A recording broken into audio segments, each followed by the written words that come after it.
Hi friends, welcome back to my channel. ഒത്തിരി ദിവസമായി cooking video ഇട്ടിട്ട് ഒത്തിരി ദിവസം ക്രാഫ്റ്റ് ഒരെണ്ണം ചെയ്ത് ഇടാൻ ശ്രമിക്കാൻ തുടങ്ങിയപ്പം ബാക്കിയൊന്നും വീഡിയോ എഡിറ്റ് ചെയ്യാനും എടുക്കാനും ഒന്നും പറ്റുന്നില്ലായിരുന്നു. പിന്നെ ഒത്തിരി ദിവസത്തിന് ശേഷമാണ് ഇവിടെ ഞങ്ങളുടെ വീട്ടിൽ ഇത് മേടിച്ചത്.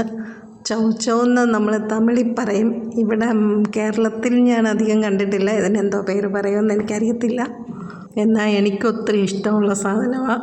ഹെൽത്തിനും ഒത്തിരി നല്ലതാണെന്നാണ് പറയുന്നത്. ഷുഗറുകാർക്കും എല്ലാം കഴിക്കാൻ പറ്റുന്ന സാധനമാണ്. നമുക്ക് വെള്ളരിക്ക പോലെ കറി വയ്ക്കാം.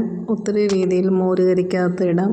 ഇത് പെട്ടെന്ന് നമുക്ക് റെഡിയാക്കി എടുക്കാനും പറ്റും. ഈ തൊളി ചെത്തിക്കളയുക, അല്ലെങ്കിൽ നല്ലപോലെ ചുരണ്ടിക്കളയുക. എന്നിട്ട് നമ്മൾ ഓരോ രീതിയിൽ ചെറിയ ചെറിയ കഷ്ണമായിട്ട് അരിയാം. ഇച്ചിരി വലിയ കഷ്ണങ്ങളായിട്ട് അങ്ങനെ കടിക്കാൻ വേണമെന്നുണ്ടെങ്കിൽ അങ്ങനെ അരിയാം.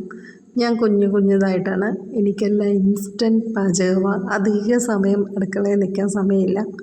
അപ്പോൾ എത്രയും ചെറുതായിട്ടരിഞ്ഞ് എത്രയും പെട്ടെന്ന് ഉണ്ടാക്കിയെടുക്കാൻ പറ്റുമെന്നാണ് ഞാൻ ശ്രമിക്കുന്നത്.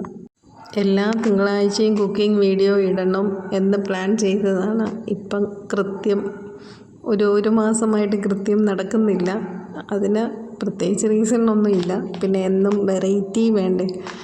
അപ്പം അങ്ങനെ വെറൈറ്റി ഒന്നും ഉണ്ടാക്കാത്തത് കൊണ്ട് വീഡിയോ ഇടുന്നില്ലെന്നേ ഉള്ളൂ. വീഡിയോ എഡിറ്റ് ചെയ്ത് ഇടാൻ എളുപ്പമാണ്. പക്ഷേ വീഡിയോ എടുക്കാനുള്ള ബുദ്ധിമുട്ടാണ് എനിക്ക് മെയിനായിട്ടുള്ളത്. ഇപ്പം നമ്മുടെ ചൗച്ചവ് അരിഞ്ഞിട്ടുണ്ട്, റെഡിയാക്കിയിട്ടുണ്ട്. ഞാൻ ചെറുപയർ പരിപ്പാണ്. ഞങ്ങളിവിടെ സാമ്പാർ പരിപ്പ് ഉപയോഗിക്കാറില്ല, തോരൻ പരിപ്പ് ഉപയോഗിക്കാറില്ല. ചെറുപയർ പരിപ്പാണ് സാമ്പാറിനും എല്ലാം ഞാൻ ഉപയോഗിക്കുന്നത്. അപ്പോൾ കുറച്ച് പരിപ്പ് നമ്മൾ എത്രയും ചൗച്ചവ് എടുക്കുന്നോ അതിൻ്റെ അനുസരിച്ച് ഞാൻ ഒരു പകുതിയേ എടുത്തിട്ടുള്ളൂ. എന്ന് വെച്ചാൽ ഉച്ചയ്ക്ക് വെച്ചത് വൈകിട്ട് കഴിക്കത്തില്ല, ഫ്രിഡ്ജിൽ വെച്ചാൽ പിന്നെ കഴിക്കത്തില്ല. അതുകൊണ്ട് ആ ഒരു നേരത്തേക്ക് മാത്രമുള്ളതാണ് ഉണ്ടാക്കുന്നത്. പരിപ്പ് കുക്കറിലിട്ട് വേവിച്ചാലും നല്ലതാണ്. പക്ഷെ ഞാനല്ലാതെ വെള്ളമൊഴിച്ച് വേവിച്ചു. ഇത് ചെറുപയർ പരിപ്പായതുകൊണ്ട് പെട്ടെന്ന് വെന്ത് കിട്ടും. പരിപ്പ് ഒരുമാതിരി ഹാഫ് കുക്ക്ഡ് ആയിക്കഴിഞ്ഞപ്പം നമ്മൾ ഈ അരിഞ്ഞ് വെച്ചിരിക്കുന്ന ചൗച്ചവും കൂടെ അതിൻ്റെ കൂടെ ഇട്ട് കൊടുക്കുക. അതിൻ്റെ കൂടെ എരിവിന് വേണ്ടി ഒരു പച്ചമുളകും ഒരു തക്കാളിയും ഞാൻ ചേർത്തിട്ടുണ്ട്. തക്കാളി ചേർക്കണം നിർബന്ധമൊന്നുമില്ല, പക്ഷേ തക്കാളി ചേർത്ത ടേസ്റ്റുമാണ്. എന്നിട്ട് ഇച്ചിരി വെള്ളവും ഒഴിച്ച് നമ്മൾ ആവശ്യത്തിന് ഉപ്പും മഞ്ഞളും ഇട്ട് അടച്ച് വേവിക്കുക. ഈ ചൗച്ചവിന് വെള്ളമയം ഉള്ളത് കൊണ്ട് അതിൻ്റെ വെള്ളം ഇറങ്ങും. അതുകൊണ്ട് അധികം വെള്ളം ചേർക്കണ്ട. എന്നിട്ട് ഇത് ഇച്ചിരി നേരം അടച്ച് വേവിച്ച് കൊടുക്കുക. പരിപ്പായതുകൊണ്ട് ഫുൾ അടയ്ക്കരുത്, ഒരു ശകലം തുറന്ന് വയ്ക്കണം. ഇടയ്ക്കിടയ്ക്ക് തുറന്ന് മിക്സ് ചെയ്ത് നമ്മളൊന്ന് നോക്കിയാൽ മതി, ഒത്തിരി വെന്ത് പോകാതെ. കുക്കറിനകത്താണെങ്കിൽ ഈ വിഷയമൊന്നും വരുന്നില്ല. കുക്കറിൽ വെച്ച് പരിപ്പ് നല്ലപോലെ വേവിച്ചിട്ട് ഇതെല്ലാം കൂടെ ഇട്ട് ഒരു വിസിൽ കൂടെ അടുപ്പിച്ചാലും മതി, എളുപ്പമാണ്. പക്ഷേ ഇത് ഇങ്ങനെ വെക്കുന്നതാണ് എനിക്കിഷ്ടം. അതുകൊണ്ട് ഞാൻ കുക്കറിൽ വെക്കാറില്ല.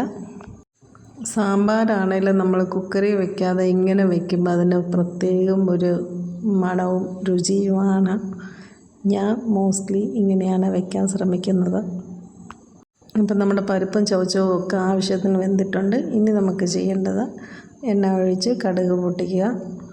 കടുകും ജീരകവുമാണ് ഞാൻ ഇടുന്നത്. പിന്നെ ചുമന്നുള്ളി ഇട്ടാൽ ഏറ്റവും നല്ലതാണ്, പക്ഷേ ഞാൻ സവോളയാണ് അരിഞ്ഞിട്ട്.